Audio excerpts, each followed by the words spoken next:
വാമൊഴി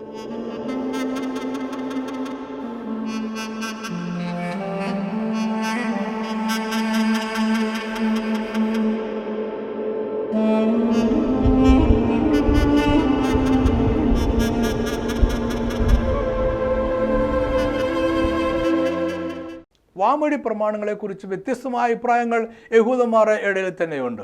ഭിന്ന അഭിപ്രായങ്ങളുണ്ട്. അതിനെ എങ്ങനെ സ്വീകരിക്കണം, എങ്ങനെ കാണണം, അതിനെ എഴുതപ്പെട്ട പ്രമാണങ്ങൾക്ക് തുല്യമായി കാണണോ എന്നതിനെക്കുറിച്ച് വിവിധങ്ങളായ അഭിപ്രായങ്ങൾ അവരുടെ ഇടയിലുണ്ട്. ചിലർ വാമൊഴി പ്രമാണങ്ങൾ ആവശ്യമില്ല എന്നും എഴുതപ്പെട്ട പ്രമാണങ്ങൾ മാത്രം മതിയാവുമെന്നും അതുമാത്രമാണ് ഉപദേശങ്ങളുടെ അടിസ്ഥാനം, ജീവിതത്തിൻ്റെ അടിസ്ഥാനമെന്നും വിശ്വസിക്കുന്നു.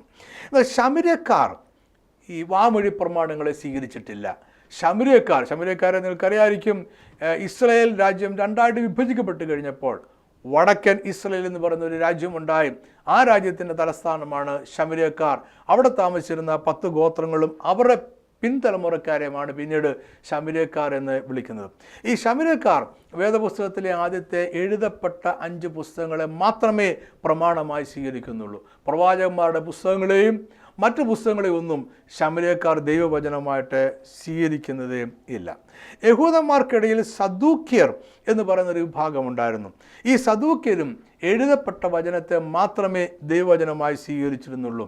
അതുകൊണ്ട് തന്നെ സദൂക്യർക്ക് മരിച്ചതിന് ശേഷമുള്ള നിത്യമായ ജീവിതത്തിലും മരിച്ചവരുടെ പുനരുത്ഥാനത്തിലും വിശ്വാസം ഉണ്ടായിരുന്നതേയില്ല.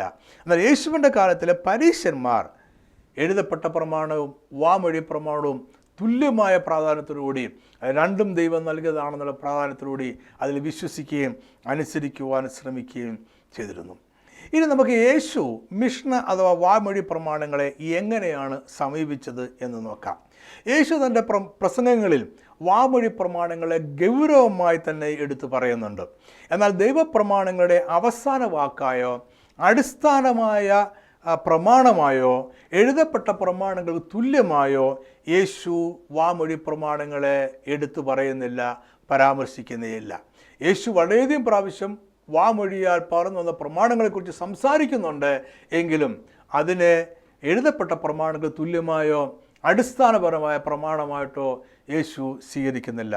അതിന് ചില കാരണങ്ങൾ ഉണ്ട്. ഏറ്റവും പ്രധാനപ്പെട്ട കാരണം, വാമൊഴി പ്രമാണങ്ങൾ എഴുതപ്പെട്ട പ്രമാണത്തിന് തുല്യമാണെന്ന് വിശ്വസിക്കുന്ന ഒരു വിഭാഗമാണ് പരീശന്മാർ ഈ വാമൊഴി പ്രമാണങ്ങളെ വ്യാഖ്യാനിക്കുകയും അധികമായിട്ട് വ്യാഖ്യാനിക്കുകയും അതിനെ മനുഷ്യർക്ക് അനുസരിക്കുവാൻ കഴിയാത്തതാക്കി മാറ്റുകയും ചെയ്തു. അപ്പോൾ പ്രമാണങ്ങളെ പരീശന്മാർ മനുഷ്യർക്ക് വ്യാഖ്യാനിക്കാൻ കഴിയാത്തതാക്കി മാറ്റിയിരിക്കുന്നു എന്ന രീതിയിൽ യേശു ഒന്നിലധികം പ്രാവശ്യം അവരെ വിമർശിച്ച് സംസാരിച്ചിട്ടുണ്ട്.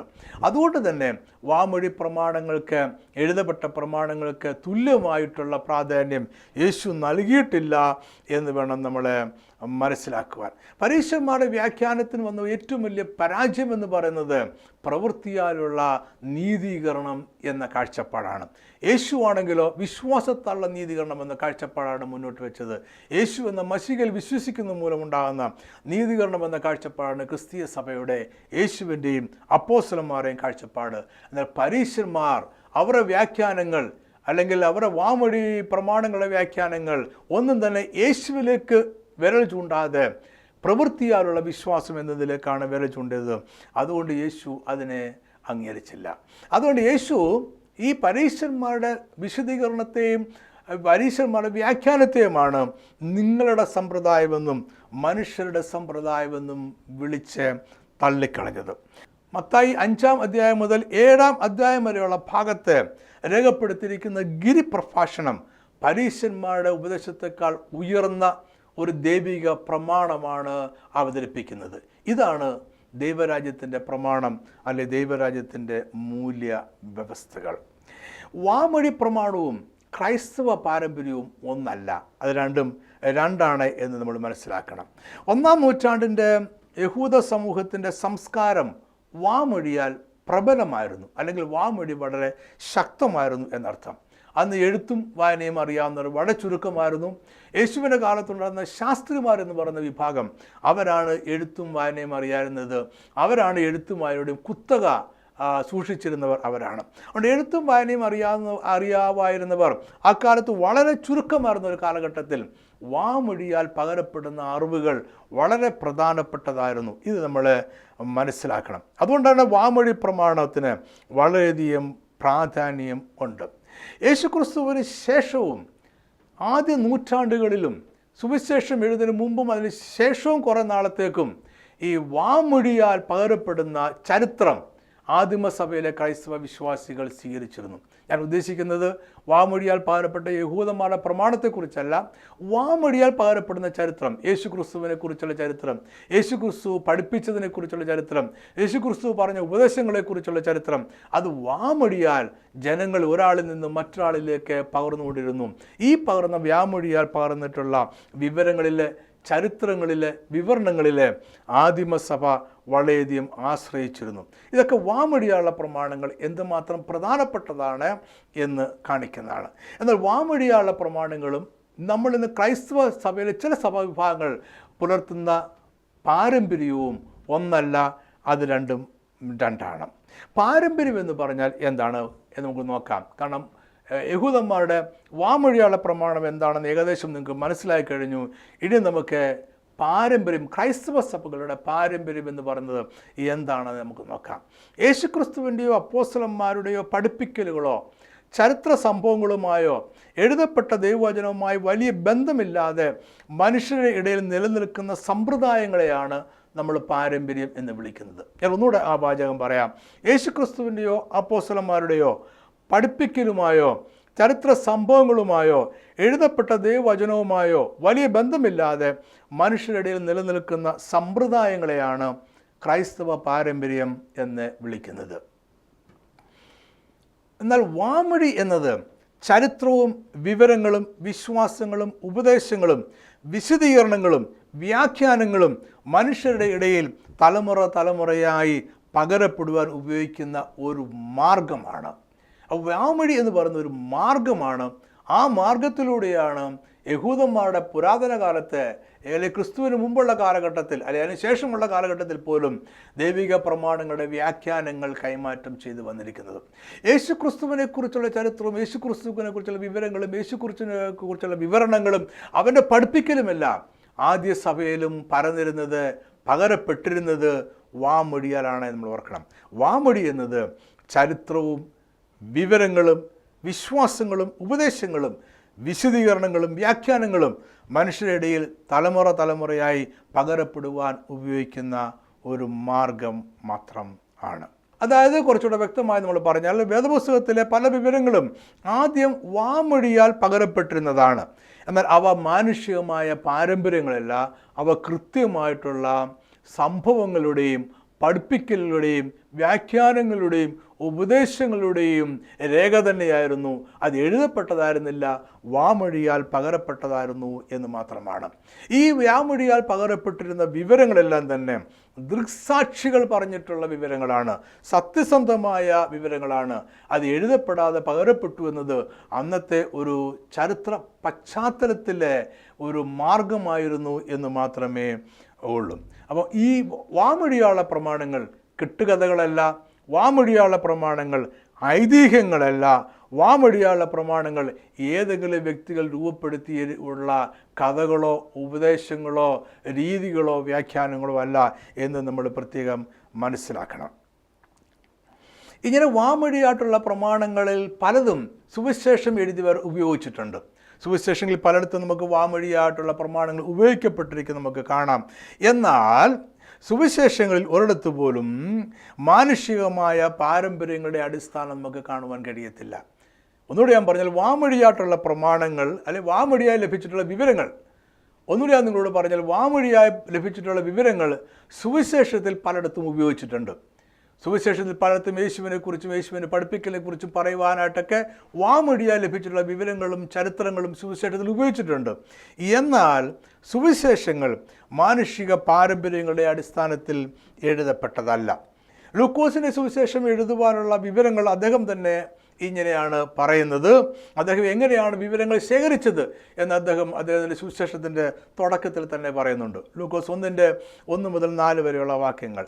ശ്രീമാനായ തെയോഫിലോസേ, ആദ്യം മുതൽ കണ്ട സാക്ഷികളും വചനത്തിൻ്റെ ശുശ്രൂഷകന്മാരുമായവർ നമ്മെ ഫലമേൽപ്പിച്ചതുപോലെ. നോക്കണം, ആദ്യം മുതൽ കണ്ട സാക്ഷികളും വചനത്തിൻ്റെ ശുശ്രൂഷകന്മാരുമായവർ നമ്മളെ ഭരമേൽപ്പിച്ചതുപോലെ, അത് വാമൊഴിയായി അവരെ ഭരമേൽപ്പിച്ചതുപോലെ. നമ്മുടെ ഇടയിൽ പൂർണ്ണമായി പ്രമാണിച്ചു വരുന്ന കാര്യങ്ങൾ വിവരിക്കുന്നൊരു ചരിത്രം ചമപ്പാൻ പലരും തുനിഞ്ഞിരിക്കുന്നതുകൊണ്ട് നിനക്ക് ഉപദേശം ലഭിച്ചിരിക്കുന്ന വാർത്തയുടെ നിശ്ചയം നീ അറിയേണ്ടതിന് അത് ക്രമമായി എഴുതുന്നത് നന്നെന്ന് ആദ്യം മുതൽ സകലവും സൂക്ഷ്മമായി പരിശോധിച്ചിട്ട് എനിക്കും തോന്നിയിരിക്കുന്നു. അപ്പോൾ കിട്ടിയ വിവരങ്ങൾ അതുപോലെ എഴുതുകയല്ല ലൂക്കോസ് ചെയ്തത്, അതിനെ സൂക്ഷ്മമായി പരിശോധിച്ചു. അപ്പോൾ സുവിശേഷങ്ങളിൽ 4 സുവിശേഷങ്ങളിൽ ഏറ്റവും കൃത്യമായിട്ടുള്ള വിവരങ്ങൾ എഴുതിയിരിക്കുന്നത് ലൂക്കോസ് ആണെന്നാണ് വേദപണ്ഡിതന്മാർ പൊതുവെ അവകാശപ്പെടുന്നത്. അതിനെ ലോകത്തിലുള്ള പണ്ഡിതന്മാർ പോലും നിഷേധിച്ചിട്ടില്ല. ലൂക്കോസ് തൻ്റെതായ ഒരു വിവേചനമായിട്ടുള്ള അധികാരം അതിൽ ഉപയോഗിച്ചിട്ടുണ്ട്, സൂക്ഷ്മമായി പരിശോധിച്ചിട്ടുണ്ട്, വാമൊഴിയായി ഓരോരുത്തരും പറഞ്ഞു കേട്ട വിവരങ്ങൾ ശേഖരിച്ചിട്ടുണ്ട്, സാക്ഷികളെ കണ്ട് സംസാരിച്ചിട്ടുണ്ട്. അവരെന്നെല്ലാം ലൂക്കോസ് സൂക്ഷ്മമായ ഒരു പരിശോധന നടത്തി ശരിയാണോ എന്ന് പരിശോധിച്ച ശേഷമാണ് ലൂക്കോസ് സുവിശേഷത്തിൽ അതൊക്കെയും രേഖപ്പെടുത്തിയിട്ടുള്ളത്. അതുകൊണ്ടാണ് ലൂക്കോസിൻ്റെ സുവിശേഷം യേശുക്രിസ്തുവിനെ കുറിച്ചുള്ള സംഭവങ്ങളുടെ സത്യസന്ധമായ വിവരണമാണെന്ന് ചരിത്രകാരന്മാർ പോലും സമ്മതിക്കുന്നത്. മാത്രമല്ല, ഞാൻ നിങ്ങളോട് പറഞ്ഞല്ലോ, എഴുതുവാനും വായിക്കുവാനും അറിയാവുന്നൊരു വളരെ ചുരുക്കമുണ്ടാകുന്നൊരു കാലഘട്ടമാണത്. അതുകൊണ്ട് തന്നെ അവർക്ക് ആശയങ്ങൾ വിനിമയം ചെയ്യുവാനും, അവർക്ക് ചരിത്രങ്ങൾ വിനിമയം ചെയ്യുവാനും, അവർക്ക് രീതികളും സംസ്കാരവും കാത്തു സൂക്ഷിക്കുവാനും, അത് തലമുറയെ പകരുവാനും ഒക്കെ വാമൊഴി മാത്രമേ ഉണ്ടായിരുന്നുള്ളൂ മാർഗം. അതുകൊണ്ട് തന്നെ വാമൊഴിയാൽ പകരപ്പെടുന്ന തെറ്റുണ്ടാകാൻ പാടില്ല, തെറ്റ് കൂടാത്തതായിരിക്കണം, അത് കൃത്യവും സത്യസന്ധവുമായിരിക്കണമെന്ന് അക്കാലത്തെ ജനങ്ങൾക്ക് വളരെയധികം നിർബന്ധം ഉണ്ടായിരുന്നു. എന്നാൽ ക്രിസ്തീയ പാരമ്പര്യങ്ങൾ ഇങ്ങനെയൊന്നുമല്ല. ക്രിസ്തീയ വിശ്വാസ പ്രമാണങ്ങൾ 2 രീതിയിലാണ് വിശദീകരിക്കപ്പെടുന്നത്. ഒന്ന്, കത്തോലിക്ക ഓർത്തഡോക്സ് സഭാവിഭാഗങ്ങളുടെ വിശ്വാസ പ്രമാണങ്ങൾ. 2, പ്രൊട്ടസ്റ്റന്റ് വിഭാഗങ്ങളുടെ വിശ്വാസ പ്രമാണങ്ങൾ. ഇവയ്ക്ക് തമ്മിൽ അടിസ്ഥാന വിശ്വാസ പ്രമാണത്തിൽ തന്നെ വളരെയധികം വ്യത്യാസമുണ്ട്. എന്താണ് ഇവിടെ വ്യത്യാസം എന്ന് ചുരുക്കമായി നോക്കിക്കൊണ്ട് നമുക്ക് ഈ ചെറിയ സന്ദേശം പെട്ടെന്ന് അവസാനിപ്പിക്കാം. കത്തോലിക്ക ഓർത്തഡോക്സ് വിഭാഗങ്ങളുടെ പ്രമാണങ്ങൾ എങ്ങനെയാണ് പ്രൊട്ടസ്റ്റന്റ് വിഭാഗങ്ങളുടെ പ്രമാണങ്ങളിൽ നിന്നും വ്യത്യസ്തമായിരിക്കുന്നത്? കത്തോലിക്ക ഓർത്തഡോക്സ് വിഭാഗങ്ങൾ പിന്തുടരുന്ന പാരമ്പര്യങ്ങളാണ് ഈ വ്യത്യാസത്തിന് കാരണം. ഈ പാരമ്പര്യങ്ങൾ ദൈവവചനത്തെ കൂടാതെയും അതിന് വെളിയിലുമുള്ള മാനുഷികമായ പ്രമാണങ്ങൾ മാത്രമാണ്. ദൈവവചനത്തെയും പാരമ്പര്യങ്ങളെയും തുല്യമായി കാണണമെന്നും അവ രണ്ടിനെയും ഒരുപോലെ സ്വീകരിക്കുകയും തുല്യമായി ബഹുമാനിക്കുകയും വേണമെന്നും കത്തോലിക്ക ഓർത്തഡോക്സ് വിഭാഗങ്ങൾ പഠിപ്പിക്കുന്നു. സഭാവിശ്വാസം ദൈവവചനത്തിലും പൂർവികരുടെ പാരമ്പര്യങ്ങളിലും അടങ്ങിയിരിക്കുന്നു എന്നാണ് അവരുടെ വിശ്വാസവും പഠിപ്പിക്കലും. വിശ്വാസത്തെ പഠിപ്പിക്കുവാനും നിലനിർത്തുവാനും അവർ മാനുഷികമായ പാരമ്പര്യങ്ങളെയും ഐതിഹ്യങ്ങളെയും കഥകളെയും ഉപയോഗിക്കുന്നുണ്ട്. അവരുടെ ദൈവവിശ്വാസം ദൈവവചനത്തിൽ മാത്രം അടിസ്ഥാനമാക്കിയതല്ല, ദൈവവചനത്തോടൊപ്പം കത്തോലിക്ക ഓർത്തഡോക്സ് സഭകളുടെ പാരമ്പര്യങ്ങളും വിശ്വാസികൾ പാലിക്കേണ്ടതായിട്ട് ഉണ്ട്. ഇതൊക്കെ പാരമ്പര്യമായ വിശ്വാസങ്ങളാണ്. അപ്പോൾ മനുഷ്യരുടെ തലമുറകളായി പറന്നു ലഭിച്ചത് എന്ന് അവകാശപ്പെടുന്ന കത്തോലിക്ക പാരമ്പര്യങ്ങൾ അവ്യക്തമായ വിശ്വാസ പ്രമാണങ്ങളുടെ കൂമ്പാരമാണ്. അവയെ വിശദമായി നമ്മൾ പരിശോധിക്കുകയും വിശദമായി നമ്മൾ മനസ്സിലാക്കുകയും വളരെ അടുത്ത് നിന്ന് മനസ്സിലാക്കുകയും മുൻവിധികൾ കൂടാതെ മനസ്സിലാക്കുകയും ചെയ്താൽ നമുക്ക് മനസ്സിലാവുന്നൊരു കാര്യമാണ് ഞാൻ പറഞ്ഞത്. മനുഷ്യരുടെ പാരമ്പര്യമായി തലമുറയായി ലഭിച്ചതാണ് അവരുടെ വിശ്വാസങ്ങൾ എന്നവർ പറയുമ്പോൾ തന്നെയും അതെല്ലാം തന്നെ അവ്യക്തമായ വിശ്വാസ പ്രമാണങ്ങളുടെ കൂമ്പാരമാണ്. ഇതെല്ലാം അവരുടെ പാരമ്പര്യങ്ങളുടെ സ്രോതസ്സ് പരിശോധിക്കുമ്പോൾ അതിൻ്റെ സത്യമില്ലാത്ത അവസ്ഥ, അതിൻ്റെ കൃത്യതയില്ലാത്ത അവസ്ഥ നമുക്ക് മനസ്സിലാകും. പലപ്പോഴും ഇവർ ഈ പാരമ്പര്യങ്ങൾ ആരംഭിക്കുന്നത് അവരുടെ മാർപ്പാപ്പായുടെ ഒരു പ്രസംഗത്തിലൂടെയോ ലേഖനത്തിലൂടെയോ ആയിരിക്കാം, ഏതെങ്കിലും ഒരു ബിഷപ്പിൻ്റെ ലേഖനത്തിലൂടെയോ പ്രസംഗത്തിലൂടെയോ ആയിരിക്കാം, ഏതെങ്കിലും ഒരു പുരോഹിതൻ്റെ പഠിപ്പിക്കലൂടെയോ ആയിരിക്കാം, അല്ലെങ്കിൽ ഏതെങ്കിലും ഒരു വ്യക്തി ജപമാല ചൊല്ലിക്കൊണ്ടിരിക്കുന്ന അവസ്ഥ അല്ലെങ്കിൽ ഏതെങ്കിലും ഒരു വ്യക്തി ജപമാല പ്രാർത്ഥന അല്ലെങ്കിൽ ഏതെങ്കിലും ഒരു വ്യക്തി ജപമാല പ്രാർത്ഥന പറഞ്ഞുകൊണ്ടിരുന്ന അവസരത്തിൽ, പ്രാർത്ഥിച്ചുകൊണ്ടിരുന്ന അവസരത്തിൽ അവർക്ക് മാത്രമുണ്ടായ വ്യക്തിപരമായ ചില അനുഭവങ്ങളാകാം. ഇതിൽ നിന്നെല്ലാം അവർ പാരമ്പര്യങ്ങളെ സൃഷ്ടിക്കുന്നു, പാരമ്പര്യങ്ങൾക്ക് ദൈവവചനത്തിനുമായി തുല്യമായ പ്രാധാന്യമുണ്ട് എന്നവരെ ചിന്തിക്കുകയും പഠിപ്പിക്കുകയും ചെയ്യുന്നു. എന്നാൽ പ്രൊട്ടസ്റ്റന്റ് വിഭാഗങ്ങൾ ഒരു പാരമ്പര്യത്തെയും സ്വീകരിക്കുന്നില്ല. അവർക്ക് ദൈവവചനം മാത്രം എന്നതാണ് അവരുടെ പ്രമാണം. എല്ലാത്തിനും അടിസ്ഥാനം ദൈവവചനമാണ് എന്നവരെ അടിയുറച്ച് വിശ്വസിക്കുന്നു. വിശ്വാസത്തിൻ്റെയും ധാർമ്മികതയുടെയും സഭാഭരണത്തിൻ്റെയും കാര്യത്തിൽ വേദപുസ്തകം മാത്രമാണ് അടിസ്ഥാനമെന്നാണ് പ്രൊട്ടസ്റ്റന്റ് സഭകളുടെ വിശ്വാസം. നവീന മുന്നേറ്റക്കാർ കത്തോലിക്ക സഭയിൽ നിന്നും വിട്ടുമാറുവാനുള്ള കാരണവും അവരുടെ ഈ വിശ്വാസവും ഈ കാഴ്ചപ്പാടും ആയിരുന്നു. യേശുക്രിസ്തുവും അപ്പോസ്തലന്മാരും യഹൂദന്മാരുടെ വാമൊഴി പ്രമാണങ്ങളിൽ നിന്നും ഉദ്ധരണികൾ ഉപയോഗിച്ചിട്ടുണ്ട് എന്ന് ഞാൻ മുമ്പ് പറഞ്ഞു.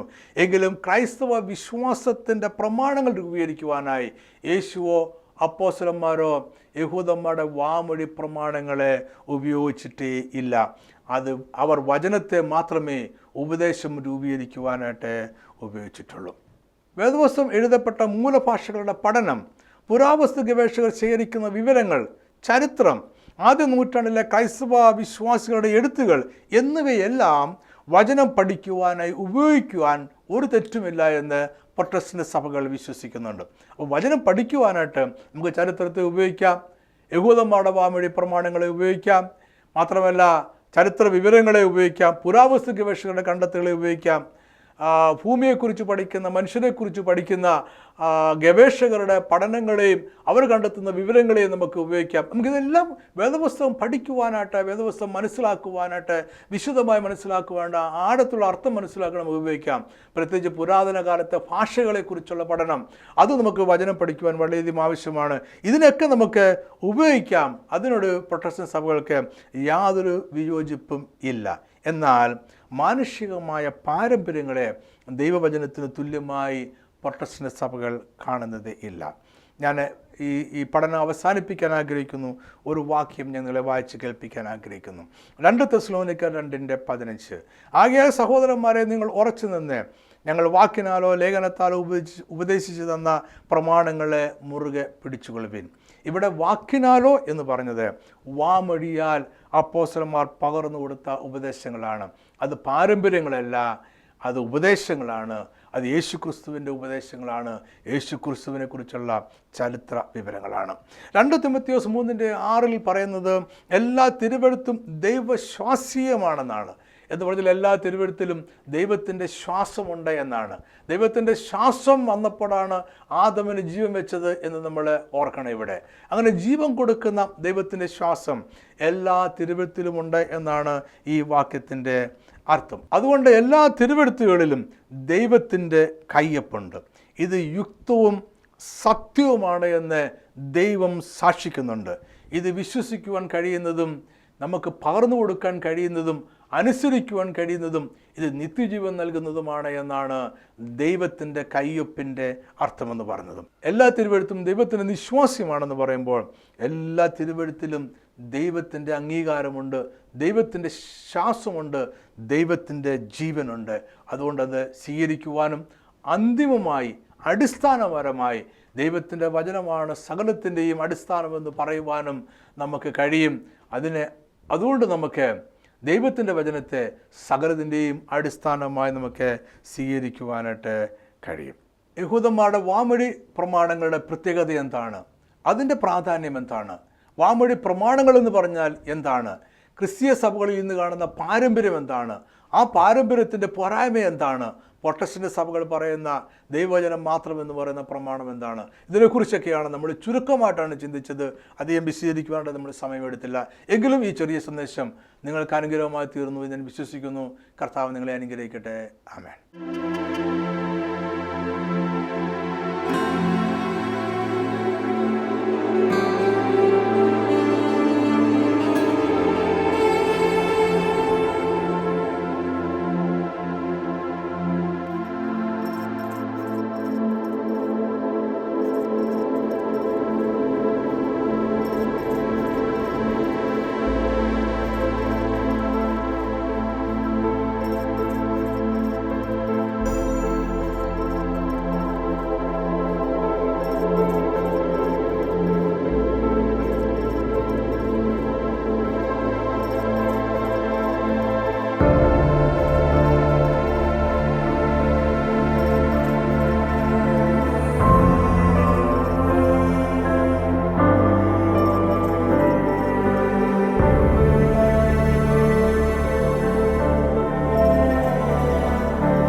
കൃത്യമായ സന്ദേശങ്ങളുടെ നോട്ടിഫിക്കേഷൻ ലഭിക്കുവാൻ നിങ്ങൾ ഈ ചാനൽ ദയവായി സബ്സ്ക്രൈബ് ചെയ്യുക. തൊട്ടടുത്തുള്ള ബെൽ ഐക്കൺ പ്രസ് ചെയ്യുക. മറക്കാതെ കാണുക. ദൈവം നിങ്ങളെ അനുഗ്രഹിക്കട്ടെ.